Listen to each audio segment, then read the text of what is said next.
What would you do if you walked into your kitchen at 2 a.m. and found your housemaid studying human anatomy? Just a maid? Or a fighter chasing a dream no one ever thought she could reach? Inside the luxurious mansion of a solitary billionaire, an immigrant girl, Clara Rivera, didn't choose sleep. She chose to learn. She chose to resist. She chose a future that nobody believed belonged to her. And then, something unexpected happened. That quiet determination stirred the heart of a man who thought he had nothing left to feel. Today, you're about to hear a true story that feels like it came straight out of a novel. A housemaid, a billionaire, and a promise between two people from opposite worlds that changed both of their lives forever. If you believe that, a spark can rise even in the darkest places. And sometimes, the most valuable thing you can give isn't money, but belief. Then hit subscribe, so you never miss stories like this. Stories that speak to the soul. Because right here, every week, we bring you reminders of what humanity hasn't forgotten. Kindness, grit, and the journeys that take people from impossible to unbelievable. Part 1. Light in the Dark. The mansion of Julian Hartman, a renowned billionaire businessman of East Haven, was cloaked in silence every night. Gone were the piano melodies. Gone was the echoing laughter that once filled the halls when Evelyn, his late wife, was still alive. Now, only the ticking of the grandfather clock remained, repeating endlessly like the quiet heartbeat of a soul that had lost its purpose.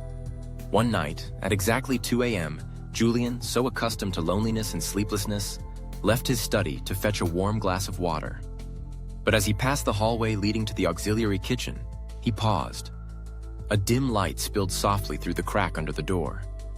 Odd. That kitchen was usually cleaned and closed after breakfast hours. He gently pushed the door open. And there he saw Clara Rivera, the young housemaid who had joined the staff less than 6 months ago, sitting alone at the small dining table. In front of her were thick textbooks written in technical English on medical science, an old laptop, and pages upon pages of handwritten notes scribbled in blue ink. She was studying. Julian spoke gently. "Clara?" Startled, Clara sprang to her feet, her face clearly flustered. I'm sorry, sir. I didn't think anyone else would be awake." He offered a faint smile. "No need to apologize. I was just getting some water. But what are you studying?" Clara looked down and answered softly. "Medicine, sir. I'm preparing for the entrance assessment for an online pre-med program. If I pass, I might have a real shot at becoming a doctor." Julian raised an eyebrow, surprised. "A doctor?" She nodded. "It's been my dream since I was a child, but my family was poor. I can only study during my off hours, late at night after my shift." A long pause settled between them. Julian looked at her, as if for the first time he truly saw her, not as a maid, but as a young woman nurturing a grand dream in the shadows. He said quietly, "Please, continue. I wouldn't want to interrupt something so beautiful." That night, for the first time in many years, Julian returned to his room with something different stirring inside. It wasn't loneliness. It wasn't emptiness. It was something he thought he'd long forgotten. Hope. Part 2. The Price of a Dream. From that night on, Julian began to notice Clara more. Not with the eyes of a master, but with the quiet gaze of a man who had lived long enough to recognize a seed struggling to sprout through the frost of winter. Clara continued working with the same diligence. Up at 5 a.m., preparing breakfast for the estate staff, cleaning every window pane, every corner of the long marble halls. She never complained, never asked for anything. But when darkness fell and the household slipped into sleep, the girl began her second life. One filled with textbooks, an aging laptop, illegally downloaded PDFs, and a dream of becoming a doctor folded into every saved dollar sent home.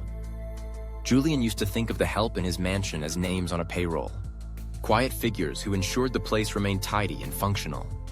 But Clara was different. Behind that worn apron was a fighter, a daughter, a woman waging a quiet war for those she loved, a world away. One evening, He found her sitting alone on the balcony, holding a faded photo of a middle-aged man lying on a bamboo bed, his eyes distant, almost gone. "My father," Clara whispered. "He died when I was 10. We didn't have the money to take him to a hospital. Every time I study medicine, I think of him." Julian didn't speak, but in his eyes, Clara saw something rare. Not pity, but understanding. That night, for the first time, he sat beside her. They shared hot tea and a quiet peace. Julian told her about Evelyn, his late wife, and the final years of her life spent battling cancer, while he stood helpless beside her. "There are pains we never erase," he said. "But sometimes we find meaning in helping others never go through the same." Clara didn't speak. Her eyes shimmered, not with sadness, but with the realization that the dream she was chasing was no longer a lonely one. From that night on, something shifted between them. Not love, not obligation, but a silent bond between two people who had lost deeply, but still chose to believe in kindness and keep going. Part 3. A small opportunity, a big door. Everything began with a phone call, short, calm, and filled with quiet intention. That morning, Clara was cleaning tables in the library when the house steward approached her and informed her that Mr. Julian wanted to see her in the sitting room. Her heart skipped a beat. It was unusual for the master of the house to summon her to such a formal space.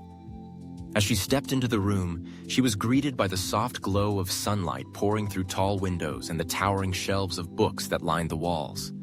Mr. Julian was seated by the tea table, and in front of him lay a thick envelope, sealed with the insignia of a medical organization she had never heard of, the Aesculapius Foundation. "Have a seat, Clara," he said gently. Clara sat down, her hands still slightly damp from wiping down furniture. Mr. Julian slid the envelope toward her and spoke in a calm tone. "This weekend, Hope Care Hospital, where I've been a longtime benefactor, will be launching a community medical outreach program.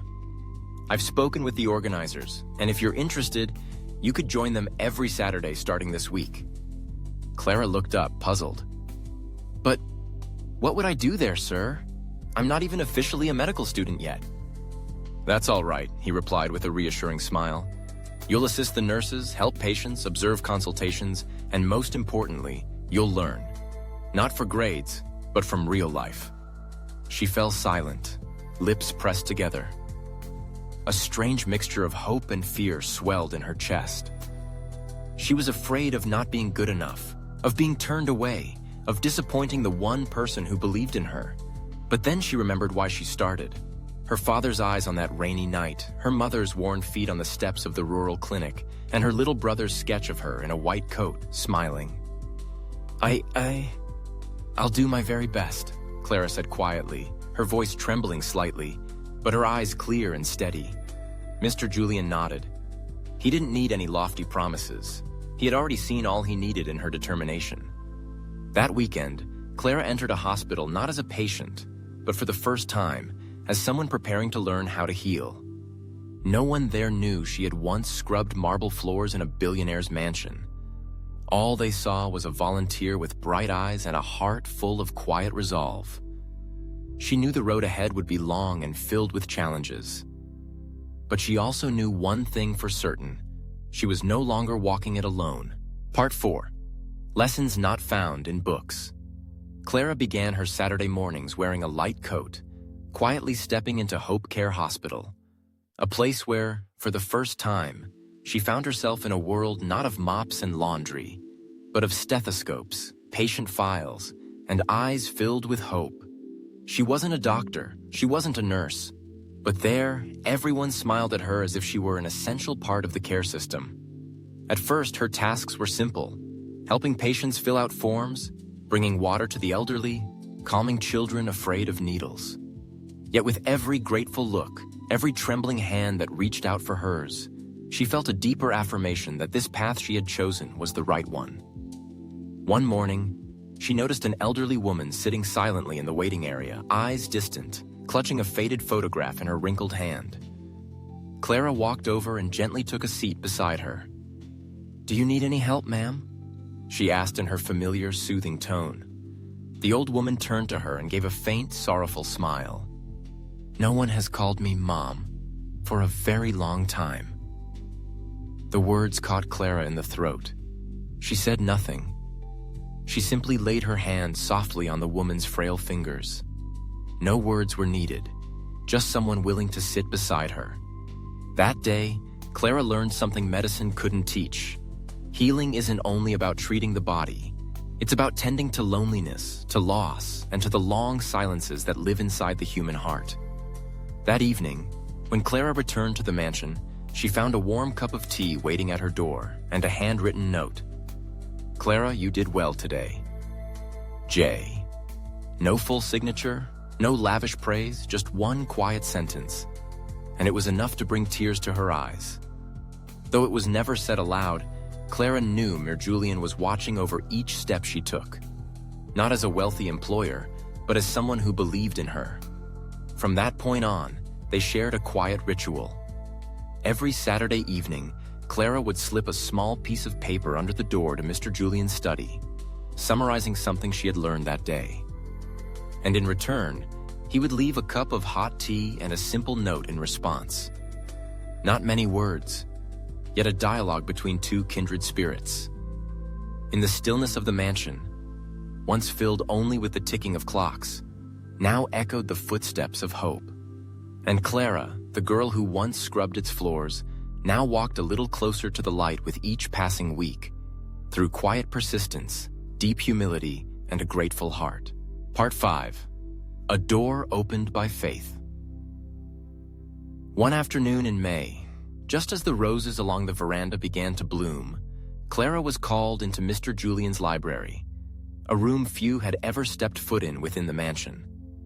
The space was quiet, touched only by the slanting sunlight falling across old wooden shelves and the faint scent of herbal tea lingering in the air. Mr. Julian stood by his desk, a sealed envelope resting in front of him. "Clara," he said gently, "I'd like you to take a look at this." She stepped closer, her hands trembling slightly as she reached for the envelope. Inside was a letter of acceptance from Marlowe School of Medicine, a special transition program for underprivileged students sponsored by an anonymous scholarship fund. Clara could hardly believe her eyes. Her lips moved, but no words came out. "But I never applied, and," she stammered. "I applied for you," Mr. Julian interrupted, his voice low but kind. "Everything came from those little notes you left outside my door each weekend. I just took care of the rest." "But why?" she whispered. For the first time, his eyes didn't carry the weight of a seasoned businessman, but instead held the quiet conviction of a father placing his full faith in a daughter of the Spirit. "Because there are people who deserve a chance, even when they don't dare to ask for one." Clara choked back a sob, her tears falling onto the thin paper. She couldn't find the words, only bowed her head deeply. Not out of obligation to an employer, but from the profound emotion of being quietly believed in, more than she had ever believed in herself. The scholarship wasn't just a ticket to school. It was a symbol.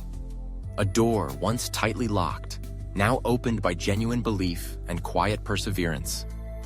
That night, Clara sat by her bedroom window, the letter still clutched in her hand, her gaze resting on the sleeping garden beyond. The night breeze brushed her face, carrying with it a feeling both unfamiliar and achingly familiar, like the first smile of hope. Starting tomorrow, she would no longer be just a housemaid secretly studying pages of borrowed textbooks. She would be a real student, walking into a classroom built by her own effort and by the quiet strength of one compassionate heart. A door had opened, but the journey beyond was only just beginning. Part 6. Footsteps down the halls of medicine. On her first morning at Marlowe School of Medicine, Clara stood before the ivy-covered gates, clutching her worn backpack tightly to her chest. Her crisp white uniform made her feel like an outsider among the other students, who stepped out of sleek cars, chatting and laughing as if they had always belonged here. With her head slightly bowed, Clara walked quickly across the courtyard, each brick beneath her feet feeling unfamiliar, but sacred. Every step reminded her that she was living her dream, not in imagination, but in reality. Her first class was Introductory Anatomy. The lecture hall was large, with tiered seating stretching upward. Clara chose a seat near the back and listened quietly. While other students exchanged introductions and shared textbooks, she opened her notebook and wrote down every word, every concept, missing nothing. At lunch, Clara sat alone on a stone bench, eating the sandwich she had packed from home, while her classmates chatted about summer vacations in Europe and favorite dishes from downtown bistros. No one asked her name, and she didn't mind. She hadn't come here to impress. She came to learn, to grow, and to prove that it is possible to go from a dim kitchen to a brightly lit operating room, as long as your heart is steady enough to carry you there. Over the following weeks, Clara became a familiar name among the faculty. She was the first to arrive for class and the last to leave the lab. She studied with gratitude, because each page of her textbook felt like a gift, each hour in class a privilege, and gradually, that quiet devotion drew attention. Her peers grew curious about the soft-spoken girl in a plain white coat, always smiling humbly, always raising thoughtful questions in every lecture. One afternoon, after a clinical training session, a senior professor walked up to her, gently placed a hand on her shoulder and said, "You know, some doctors are born from brilliance, others from hearts so full of compassion they were meant to heal. You, Clara, are one of the latter." Clara lowered her head in thanks, her throat tightening with emotion. She knew the road ahead would still be long, but now she was no longer an outsider. She had stepped into the world she once only dreamed about. And for Clara, that was more than enough reason to keep fighting. Not just for herself, but for everyone who had never been given a glimpse of hope. Part 7. The Homecoming and the Gift Without Words. 4 years after she left the mansion that once overflowed with light yet remained quietly lonely, Clara returned. She no longer carried borrowed textbooks, worn-out shoes, or the cautious gaze of a girl unsure of her place in the world. This time, she walked on her own, steadfast, confident, and wholly present in the dream she had reached, built through tears and unshakable will. A crisp white coat hung casually over her arm. Embroidered in black thread, her name now stood bold and clear, Dr. Clara Duval. The old wrought iron gates of the mansion stood as imposing as ever, but today they opened not with cold distance, but with warmth and welcome. William, the man who once lived in the stillness of memory, stood waiting on the porch. His hair had gone whiter, his steps slower, but his eyes had not changed, calm, observant, and today, with a softness that hadn't been there before. They didn't speak at first. They didn't have to. Between them was a language that surpassed greetings or pleasantries, the language of trust and a gratitude that didn't need to be spoken. He led her into the drawing room, the same room where he once sat in silence, waiting to hear the faint rustle from the kitchen that meant Clara was still awake.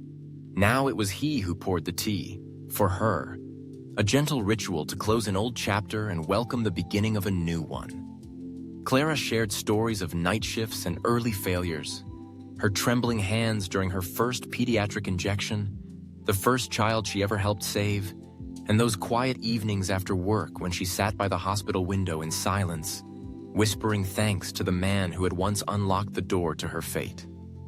William said little. Instead, he placed a bundle of letters in front of her. Every one she had written over the past 4 years. Preserved exactly as they were, their yellowed pages carefully pressed as if they were rare treasures. "Every time I read one," he said softly, "I was reminded that faith still exists in this world." That afternoon, they sat beneath the bougainvillea trellis Clara used to water every morning. No one mentioned the distance that had once existed between employer and housekeeper. Because now there was only this. 2 human beings who had both lived through loss, quietly handed each other hope, and become family. Not by blood, but by unwavering belief in one another. As Clara prepared to leave, she paused at the door, looked back at him and said, "Thank you for seeing me, before I ever saw myself." William smiled, not the smile of a man who had helped, but of one who had just been healed. Clara Rivera didn't ask for money. She didn't ask for a chance. She only asked for a few hours each night to study under a flickering kitchen light, and all it took was one person, just one person who saw her, and her world was never the same. Today, she's no longer scrubbing floors in silence. She's Dr. Clara Rivera, running a community clinic in East Haven where uninsured patients are treated with compassion instead of invoices. And Julian Hartman, the man who once lived alone in a mansion of silence, now sits quietly at a wooden table in her clinic, just to witness a dream in full bloom. So now the question is, how many dreams are still buried out there, simply because no one ever stopped to look? And maybe, just maybe, could you be someone's first believer? If this story moved you, leave a comment below. Tell us what you think. A like, a subscription. That's how you help more stories like this get told. Because who knows? Maybe one day your story will inspire millions too. See you in the next video, where the smallest things can change someone's whole life.